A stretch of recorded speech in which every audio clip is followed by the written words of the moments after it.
નમસ્કાર, શો ટાઈમમાં આપનું સ્વાગત છે. ભાવનગર મહાનગરપાલિકા દ્વારા વિકાસના નામે શહેરના મોટાભાગના વિસ્તારોમાં ખોદકામ કરવામાં આવ્યું છે.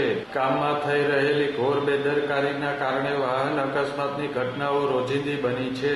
શહેરના સંસ્કાર મંડળ ચોક નજીક ગત રાત્રિના સમયે એક કાર ખાડામાં ફસાઈ ગઈ હતી.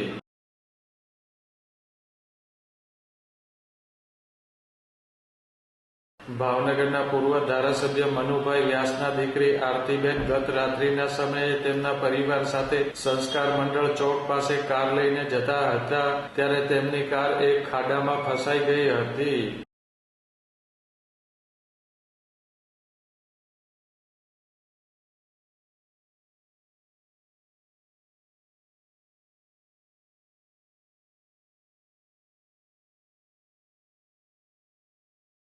તંત્ર દ્વારા ખોદકામ કરવામાં આવ્યા બાદ વ્યવસ્થિત પુરાણ કરવામાં ન આવતા કાર ખાડામાં ફસાઈ ગઈ હતી.